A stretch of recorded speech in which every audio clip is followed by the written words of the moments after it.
नमस्कार प्रोज, आपका स्वागत है हमारे नेक्स्ट लेक्चर में। जो आज हम कवर करने जा रहे हैं टॉपिक वो है MP GSDP, gross state domestic product, पर capita income, ODOP and IPR. तो हम देखते हैं ये हमारे सिलेबस में कहाँ लाई करता है। तो आप ये देखिए, हमारा जो सिलेबस है पेपर 3A के अंदर growth in state domestic product and per capita income of Madhya Pradesh and ODOP, progress of IPR in Madhya Pradesh, ये 3 टॉपिक हम कवर करेंगे आज। तो देखिए 2021, 2022, 22-23 के बीच जो कांस्टेंट प्राइस पे हमारी जीडीपी ग्रो करी है वो करी है 7.06%। ये ऑलमोस्ट इंडिया की जीडीपी के बराबर ही है और करंट प्राइसेस पर 16.43% पर ग्रो करी है। मतलब इसका इन्फ्लेशन भी काफ़ी इंक्रीज हुआ है। अब ये जो सारा डेटा है ये सारे इकोनॉमिक सर्वे के थ्रू लिया गया डेटा है। अब हम देखते हैं ग्राफ की मदद से। देखिए आपको मैक्सिमम ग्राफ ही फॉलो करने चाहिए क्योंकि ये इजी बनाएंगे आपका पढ़ने का तरीका और इफेक्टिव भी हैं। कम वर्ड्स में आप ज्यादा याद कर पाओगे। तो आप देख सकते हो 2011-12 में 315,562 करोड़ रुपए से 2022-23 में हमारा 1322,821 करोड़ रुपए तक इंक्रीज हो चुका है जीएसडीपी करंट प्राइसेस पर। जब हम कांस्टेंट की बात करते हैं तो ये केवल 643,124 करोड़ तक ही इंक्रीज हुआ है। आप ये देखिए यहाँ पर करीब 2 गुना ही हुआ है और यहाँ पर देखिए कम से कम 4 गुना से ज्यादा भी इंक्रीज हो चुका है। इसका मतलब इन्फ्लेशन भी काफी ज्यादा इंक्रीज हुआ है। अभी हम नेक्स्ट लेक्चर में यही डिस्कस करेंगे कि कांस्टेंट प्राइसेस करंट प्राइसेस में क्या डिफरेंस होता है और इससे इन्फ्लेशन है कैसे पता लगता है, जीडीपी डिफ्लेटर क्या होता है। अब हम पर कैपिटा इनकम की जब बात करते हैं करंट और कांस्टेंट प्राइसेस पर, देखिए करंट प्राइसेस होती हैं जो आज के टाइम प्राइसेस चल रही हैं, कांस्टेंट होती हैं जैसे 2011-12 हमने बेस ईयर लिया हुआ है तो जो प्राइसेस उस टाइम थी उसी प्राइस को आज हम मानेंगे प्रोडक्ट की और उस पर जीडीपी निकालेंगे।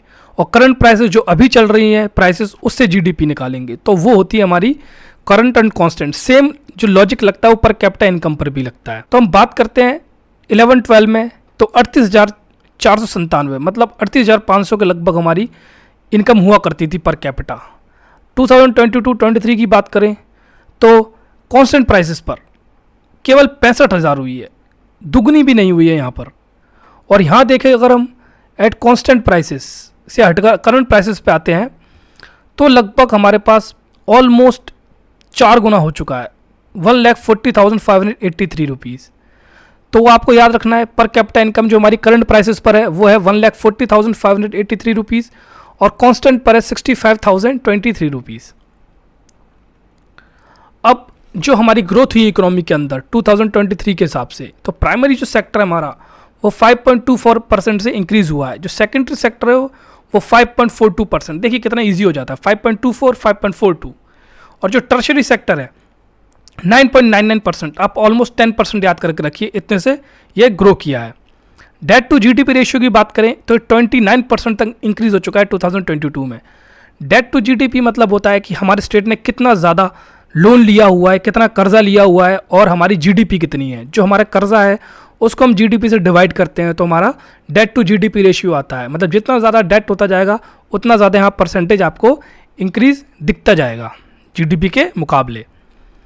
क्रेडिट टू डिपॉजिट परसेंट हमारे एमपी की 72.66% है। यानी कि क्रेडिट मतलब जो बैंक्स लोन देती हैं वो क्रेडिट होता है, डिपॉजिट जो बैंक डिपॉजिट लेती हैं तो क्रेडिट ऊपर रहेगा। जैसे मानिए 5 रुपये क्रेडिट लिया तो 5 रुपये क्रेडिट दिया, मतलब बैंक तो देगी क्रेडिट, तो 5 रुपये क्रेडिट दिया और डिपॉजिट 4 रुपये आया तो 5/4 हो जाएगा आपका, इंटू 100 आपकी परसेंटेज निकल आएगी। इस तरीके से क्रेडिट टू डिपॉजिट परसेंट निकाल दिया जाता है। इस समय क्या पता लगता है 72.66% से कि ऑब्वियस सी बात है जो क्रेडिट है वो 72%, जैसे 100 रुपये में से 72 रुपये तक क्रेडिट दिया जाता है, बाकी जो रकम है वो बची रहती है बैंक के पास ही। और जो SLR CRR रहते हैं बैंक्स के अंदर उसके कुछ नॉर्म्स होते हैं, उसकी वजह से भी ये चीज़ फ्लक्चुएट करती है। नेशनल एवरेज की बात करें तो 72.7 है। इसका मतलब हमारा ज़्यादा बेटर है क्रेडिट टू डिपॉजिट परसेंटेज। अब हम बात करेंगे ODOP, one district one product की। तो देखिए ये जो है हमने ट्रेड डॉक्यूमेंट MP का उससे डायरेक्ट लिया है और यहाँ पर आपके ODOP के बहुत सारे डाउट्स क्लियर होने वाले हैं, तो अच्छे से इस लेक्चर को समझिएगा। देखिए जो ODOP है आपने 2 जगह देखा होगा, एक है DP IIT के अंदर और जो कि मिनिस्ट्री ऑफ कॉमर्स के अंदर आता है, और दूसरा है हमारा Pradhan Mantri formalisation of micro food processing enterprises PMFME।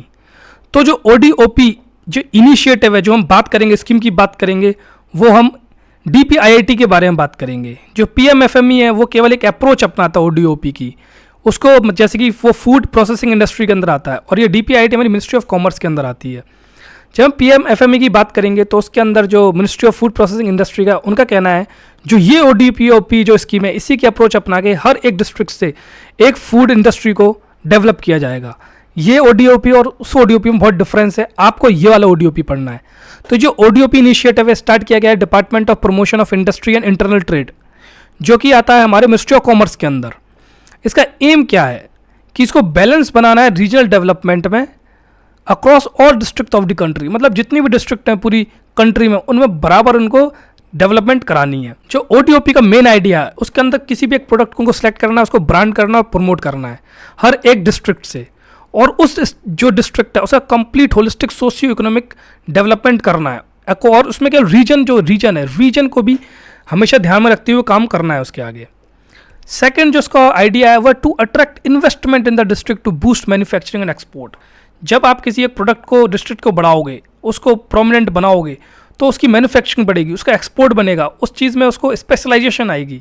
Third जो है जब ये सारी चीज़ हो जाएंगी तो एम्प्लॉयमेंट तो अपने आप ही आना उस डिस्ट्रिक्ट के अंदर। और जो नेक्स्ट है एक इकोसिस्टम क्रिएट करना जहाँ पर इनोवेशन हो सके, टेक्नोलॉजी का यूज़ हो सके डिस्ट्रिक्ट लेवल पर, और जो हमारे डोमेस्टिक प्रोडक्ट है उनको कम्पिटेटिव बनाने इंटरनेशनल मार्केट में भी जाके। जो मध्य प्रदेश है उसने भी लॉन्च किया अपना ODOP इनिशिएटिव, ये department of industry policy investment promotion, इसको नोडल डिपार्टमेंट रखा गया है जिसके जो कि सारा कुछ रेगुलेट करेगी ODOP का। अब ये जो ODOP है ये आत्मनिर्भर मध्य प्रदेश के अंदर ही लॉन्च किया गया है। अब ऑब्जेक्टिव्स क्या है ODOP प्रोग्राम के?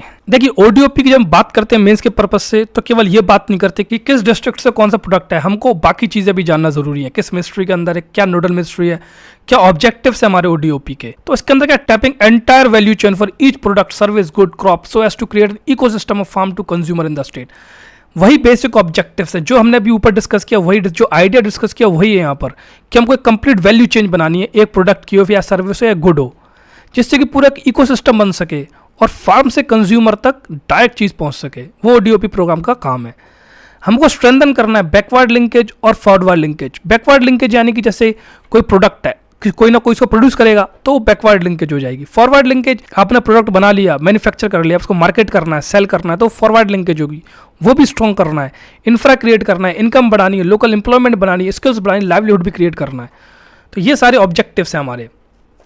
उसके बाद हमें हार्मनी क्रिएट करनी है किसके बीच? Cooperatives, MSME, self help group, farmer produce organisation, इन सब के बीच, जिससे कि ये हमेशा कोशिश करें कि हर जो जितनी प्रोडक्ट हैं वो बेटर से बेटर मार्केट हो सके उनका, और उनकी बेटर सेल हो सके और कंपिटेटिव बन सके इंटरनेशनल मार्केट में जाके।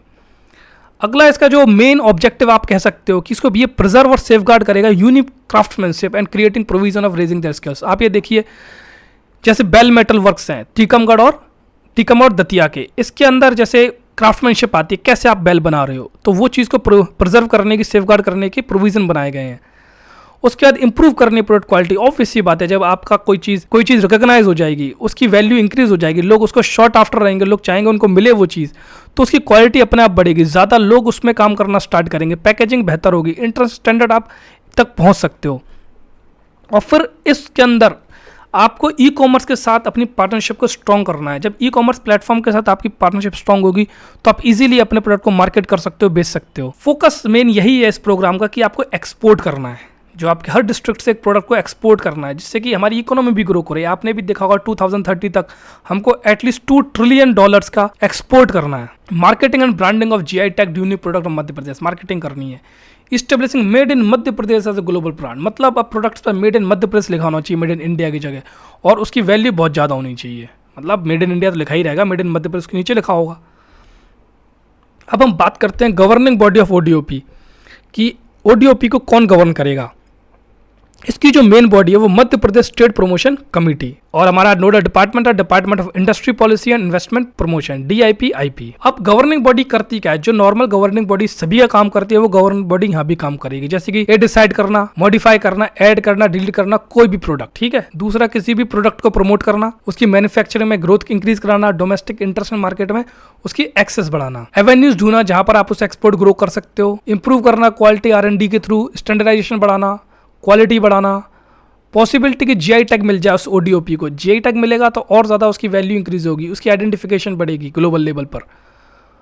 और डिस्ट्रिक्ट एज एक्सपोर्ट हब के अंदर ODOP प्रोडक्ट को प्रमोट करना, ये हमने डिस्कस कर चुके हैं। डिस्ट्रिक्ट एज एक्सपोर्ट हब अपने फॉरेन पॉलिसी वाले लेक्चर में, आप उसको भी देख लीजिएगा तो आपके लिए बेटर रहेगा इसको और अच्छे से समझना, क्योंकि उसमें ओडीओपी भी एक कंपोनेंट है। अब डेटा को एनालाइज करना, डोमेस्टिक प्रोडक्शन, एक्सपोर्ट और इंपोर्ट के प्रमोशनल एक्टिविटीज को कंडक्ट करना, जैसे branding, marketing, exhibition, seminar, buyer seller meets होती रहेंगी। इनकरेज करना पीपल को, स्पेशली वीकर सेक्शन को, जिससे स्टार्ट कर सके उस प्रोडक्ट में अपना बिजनेस। जितना भी सेंट्रल स्टेट के बीच में कोऑर्डिनेशन है उसको बना के रखना। ये सारा काम किसका हो? गवर्निंग बॉडी फॉर ओडीओपी, जो कि है Madhya Pradesh trade promotion committee. अब देखिए, अब हम जानेंगे ओडीओपी के बारे में, कौन कौन सी डिस्ट्रिक्ट में किस किस प्रोडक्ट को रिकग्नाइज किया गया है। तो हमारा मध्य प्रदेश ये रहा, आप देख सकते हो। तो हमारी ये ओडीओपी है। कुछ ट्रिक्स हम बना लेते हैं, बाकी जो नहीं बनेगी वो आप देख लीजिएगा और कोशिश कीजिएगा ट्रिक्स बना के आप सबको याद कर सको, क्योंकि क्वेश्चन डायरेक्ट आ सकता है प्री के अंदर तो, और अगर 2-4 लिखने को आते हैं तो आप मेंस में भी बता सकते हो एज एन एग्जांपल, वो तो आप बता ही दोगे। तो मुरैना और भिंड सरसों आपको याद ही रहना चाहिए, क्योंकि इसको बोला जाता है mustard bowl of India, Morena और भिंड को। ग्वालियर में सैंडस्टोन टाइल आप याद कर सकते हो चंबल के बियड से, वहाँ भी बालू टाइप ही रहते हो, सैंडस्टोन आप याद कर लीजिए। दतिया में गुड़ आप करोगे, डाइट में हमेशा गुड़ लेना चाहिए, गुड फॉर हेल्थ गुड़, तो आप दतिया से गुड़ याद कर सकते हो। शिवपुरी शिवजी कैलाश पर्वत पे रहते हैं, कैलाश पर्वत पे जाओगे जैकेट पहन के आपको जाना पड़ेगा, तो यहाँ का कपड़ा और जैकेट हो जाएगा मेन। अब टीकमगढ़, जो टी मतलब जानते हो, टी मतलब चाय, चाय में कम डालो क्या? अदरक। निवाड़ी और टीकमगढ़ एक ही चीज़ है, तो आपको अदरक यहाँ याद कर सकते हो। छतरपुर आप एक इमेजिन कर लो कि छत पे आपने फर्नीचर की फॉल सीलिंग बना रखी है। पन्ना आंवला आप ये याद कर सकते हो, जैसे कि आपको किसी को पाना है तो आंवला खाने से ग्लो आता है स्किन पे ग्लो लाओगे तो आप किसी को पा सकते हो ना, तो पन्ना से आंवला याद कर लीजिए। सतना से टमाटर आप याद कर दीजिए कि कोई आपको, किसी का नाम सपना है, वो आपको टमाटर का सूप पिलाता है या पिलाती है। रीवा में है बांस। अब रीवा में क्या था? सफेद टाइगर था, सफेद टाइगर सबका बॉस, तो बॉस से बन गया बांस। सीधी कारपेट, कारपेट हमेशा सीधी करते रहो, कभी भी इसको मुड़ना नहीं चाहिए। कारपेट जितनी सीधी रहेगी उतनी अच्छी लगेगी, तो ऐसे याद कर लो। और देखो मंडला, डिंडोरी, अनूपपुर और सिंगरौली, ये 4 आप याद रखो। ईस्ट के जो सबसे बाहर की तरफ हमारी डिस्ट्रिक्ट है उस समय कोदो कुटकी होती है। मंडा डिंडोरी तो बैगा चक है, बैगा कोदो कुटकी के बहुत शौकीन है। आपको ये ट्राइब्स में पढ़ोगे तब भी पता लगेगा, उनका फूड भी इसी पे बेस्ड है। अनूपपुर में भी कोदो कुटकी है, सिंगरौल में भी कोदो कुटकी है। शहडोल में हल्दी। अब आप 2 तरीके से याद कर सकते हो इसके अंदर, दूध के अंदर हल्दी और शहद डालते हैं, या फिर जब हल्दी होती है शादी में तो साथ में डोलते हैं, नाचते हैं। उमरिया महुआ, देखिए महुआ क्या है? एक जड़ी बूटी है, हर्ब है, तो उसको लेने से उम्र बढ़ती है, ये आप ट्रिक बना लीजिए यहाँ पर। जबलपुर में मटर, जिसमें बल होता है वही मर्डर कर सकता है, तो आप याद रख लो जबलपुर से मटर। दमो चना, चना खाओगे तभी दम आएगी, जिम वाले बहुत चने खाते हैं, ये भी आप याद कर सकते हो। विदिशा और सागर, इनको आप कनेक्ट करके रखो, विदेश से आपने कृषि उपकरण मंगाए हैं काम करने के लिए। गुना धनिया, गुना से धनिया कैसे याद करोगे? जब सब्जी में धनिया डालते हो तो गुण बढ़ जाता है सब्जी का, तो गुना में आपको करना है धनिया। लेकिन एक चीज़ और, नी मच नॉट मच, ज़्यादा नहीं डालो वरना खराब हो जाएगा, तो वहाँ भी धनिया आएगा। क्या ज़्यादा धनिया नहीं डालना ना, तो वो आपको याद रखना है। मंडसौर, मंडसौर से लहसुन, देखिए थोड़ा आप जो लहसुन खाता है उसके लिए हो सकता है, लेकिन ये बस ट्रिक के तौर पे याद कीजिएगा, जिसका दिमाग कम होता है वही लहसुन खा रहा है। तो मंदसौर होता है ना, मंद बुद्धि, तो वो लहसुन खाता है बस। रतलाम का रतलाई नमकीन, बताने की जरूरत नहीं है, याद होगा आपको। उज्जैन का बटिक प्रिंट, बताने की जरूरत नहीं, याद होगा आपको। धार का बाग प्रिंट, ये भी याद होगा। झाबुआ का कड़कनाथ, ये भी याद होगा। अलीराजपुर महुआ, ये बना लेना टिक। अब बड़वानी अदरक, वो पिक्चर तो देखी होगी आपने, तनु वेट्समैन, उसमें डायलॉग मारती है ना कंगना रानावत, ये आदमी कहीं से ही बड़ा जा रहा है अदरक की तरह, तो ऐसे याद कर सकते हो, बड़वानी अदरक। खरगोन, मिर्च खा के गौन भाग गया। अब देखिए ये है हमारा खंडवा में प्याज और शाजापुर में प्याज। आपको बताओ, आपने मूवी देखी होगी वेलकम, उसमें था आधा कांदा, तो आधा कांदा की जगह याद रखो साजा कांदा। शाजापुर और खंडवा से जो कांदा, खंडवा तो दोनों में क्या हो जाएगा? कांदा प्याज। शाजापुर और खंडवा में हो जाएगी हमारी प्याज। बुरहानपुर केला अच्छे से याद होगा, काफ़ी फेमस है ये तो। बैतूल में टीक, बैतूल से याद करो बैट, बैट किसका बना है? टीक का, लकड़ी का बैट बनता है ना, तो याद से याद कर सकते हो आप। हरदा बांस, जो हरा है वो क्या होता है? बांस होता है। छिंदवाड़ा संतरा, ये आपको याद हो गई, नागपुर से लिंक्ड है हमारा ये। सिवनी सीताफल, राम जी बैठे थे हमारे रामेश्वरम पर, जो जब शिव जी की आराधना की थी, सीता जी के लिए जा रहे थे, आप ऐसे याद कर सकते हो। बालाघाट में चुन्न और चावल, जीआई टैग मिला, याद होगा आपको ये। और कुछ रायसेन, राय दो बासमती चावल खाने की, ऐसे याद कर सकते हो। भोपाल में ये जरदोजी, पर्स, जूता, जो भी उत्पाद आपको याद हो जाएगा, क्योंकि ये जरदोजी वगैरह भोपाल में ही होती है नॉर्मली भी, तो इसमें कुछ आपको स्पेशल दिमाग लगाने की जरूरत है नहीं। और कुछ रहता है अपना यहाँ पर, इंदौर में आलू, याद रखो इंदौर में बहुत आलू खाते हैं, बस वहीं तो मिलता है आलू और सेब की सब्जी मिलती है मैक्सिमम यहाँ पर। आप इंदौर में देखिए हर दिन एक दूसरे टिफिन में या तो सेब आ जाएंगे, आलू आ जाएंगे। और कटनी, कटनी स्टोन, कटनी फेमस ही इसीलिए अपने स्टोन के लिए, तो कटनी वो हो ही जाएगा। और कुछ रहता है क्या? चलिए फिर हमारा ये ऑलमोस्ट ख़त्म हो गया, कुछ रहता हो तो वो आप ट्रिक बना लीजिएगा, प्रॉब्लम हो तो बता दीजिएगा। अब हम बात करेंगे IPRs की, इंटेलेक्चुअल प्रॉपर्टी राइट्स की, कि MP में कितनी प्रोग्रेस हुई है उसकी। तो देखिए ये हमारा बोला है सेंटर ने कि हमारे मध्य प्रदेश में मॉडेस्ट है, लेकिन मध्य प्रदेश में स्टार्ट हो चुका है, इंप्रूवमेंट स्टार्ट हो चुकी है इस चीज़ में। अब आप इधर देखते हैं हम लोग इंडिया में ग्रोथ हुई है 22.5% की पेटेंट फाइलिंग में, पहले थे 47,854, अब है 58,503, और MP में 190 और 398 तक पहुंचे हैं, मतलब 109.47% का इंक्रीज हुआ है 17-18 से 20-21 में।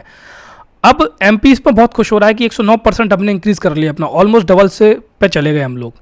और यहाँ पे इंडिया में 22.5, लेकिन इनको कौन समझा, अगर 102 रुपये पर जाते हो तब भी 100% हो जाता है, वहाँ 47 से 58 गया, तो ऑब्वियसली थोड़ा कम तो होगा ना। हम लोग बिल्कुल खत्म ही थे, अब थोड़ा इंक्रीज होना स्टार्ट हुए हैं, मतलब 28 स्टेट 8 यूटी में 47,854, हमारे मात्र 190 उसमें कंट्रीब्यूशन था पहले, और अभी भी कोई खास कंट्रीब्यूशन नहीं है।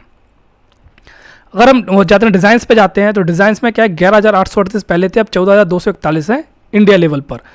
तो ग्रोथ कितनी हुई, 20.29%। MP की बात करें तो मात्र 61 थे 17-18 में, अभी भी कुछ ज़्यादा खास नहीं है, 214 है केवल 20-21 में, 250.82% का इंक्रीमेंट हुआ है। इंक्रीमेंट तो ज़्यादा होगा ना, अब जिस पे पहले 1 करोड़ रुपया उस पर अगर 5 लाख BED हो जाएगा तो क्या जाएगा, जिस पे 1 रुपया उसको 5 लाख मिल गए तो पता नहीं कितने गुना हो जाएगा उसका। तो कुछ ऐसा ही सीन है यहाँ पर। तो आप ट्रिक बना सकते हो, लगभग ये मान लीजिए कि 400 के लगभग है 398 और 21442 का 1 समथिंग आप ट्रिक बना लीजिएगा इसका। अब देखिए लास्ट 5 ईयर्स 2022 तक, क्योंकि जो हमारे पास इकोनॉमिक सर्वे है वो उस पर डेटा 2022 तक का है, 2022 तक का है। तो 2022 तक लास्ट 5 ईयर्स में हमारे पास कुल मिला के 3 GI टैग आए थे। कौन कौन से, बालाघाट, छतरपुर और झाबुआ।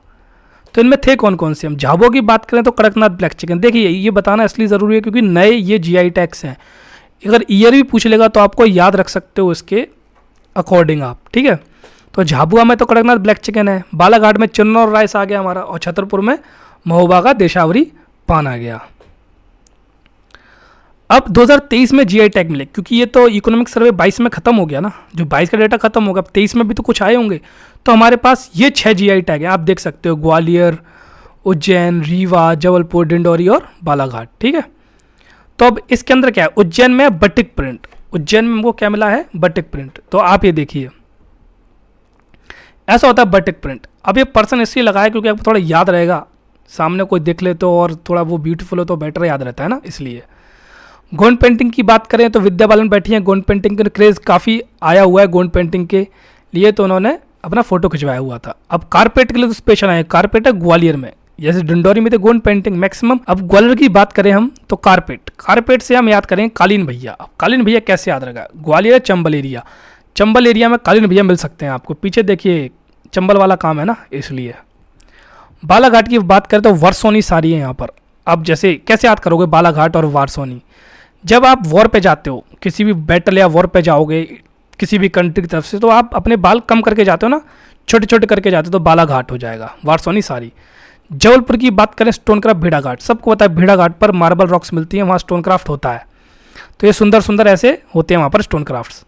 अब रीवा में सुंदर जाम, ये बहुत सुंदर आम है, मैं तो एक रीवा में लड़की काफ़ी सुंदर थी, उसको जानता हूँ, तो उससे याद रखा मैं सुंदर जाम। आप भी कोई ना कोई ट्रिक बना लीजिएगा। जो बाकी प्रोडक्ट हैं वो सारे इधर हैं, ये कुछ इंपॉर्टेंट हो गए थे नए वाले, अब ये इधर हैं। सबसे पहला आपको सन भी याद करना ज़रूरी है, तो पहला मिला था 2005 में चंदेरी साड़ी को, जो कि हमारे है अशोकनगर में। जो लेदर टॉयज़ हैं वो इंदौर में। ट्रिक बना सकते हो कि लेदर पहन के भगवान के जो डोर होता है उसके अंदर नहीं जाते, आप अंदर नहीं जाते हो, तो लेदर टॉयज़ इंदौर। बाग प्रिंट और मत बाग धार में, या आप याद ही कर सकते हो। Bell metal ware of Datia and Tikamgarh. देखिए बैल जो मेटल वेयर आप ऐसे याद कर सकते हो जैसे आप घंटी बजाने जा रहे हो, तो टीका लगा के जाओगे मंदिर के अंदर, अगर घंटी बजाओगे, हमेशा कहाँ मंदिर बजाते हैं ना, तो टीका लगा के जा रहे हो आप, कुछ ऐसे याद कर लो आप। दतिया का कुछ ट्रिक बना लेना, दोनों को आपस में जोड़ लो। वैसे तो माहेश्वरी साड़ी आपको पता है खरगोन में ही है। नागपुर ऑरेंज की बात करें तो छिंदवाड़ा में, दोनों आपस में मिलते जुलते हैं नीचे को, नागपुर ऑरेंज। रतलामी सेब की बात करें तो रतलाम में ही होगा। कड़कनाथ हमने डिस्कस कर लिया, चित्तौड़ बालाघाट में कर लिया, महोबा छतरपुर में कर लिया। अब गजक, मुरैना गजक आप अपने इंदौर में भी देखना, सपना संगीत आया उसके जस्ट सामने मुरैना गजक वाला भंडार है, तो वो मुरैना ही दिखेगा आपको, तो वो फेमस है ही। रीवा का सुंदर जाम रीवा का ही है। Gond painting of Madhya Pradesh Dindori. Handmade carpet अभी हम देख लिया ग्वालियर। Batik print Ujjain. जबलपुर। सरबती गेहूँ याद कीजिए सीहोर का है। वारासोनी बालाघाट और wrought iron craft of Dindori. तो ये हमारे खत्म होते हैं GI टैग यहाँ पर।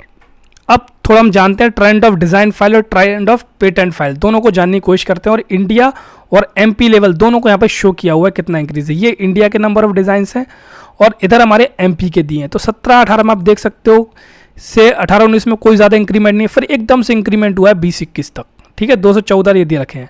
सेम चीज़ यहाँ पर है, ये इंडिया में कितने पेटेंट्स हैं, यहाँ एमपी में कितने पेटेंट्स हैं, ईयर टू ईयर कितना इंक्रीज हुआ है, 190, 194, 285, 398।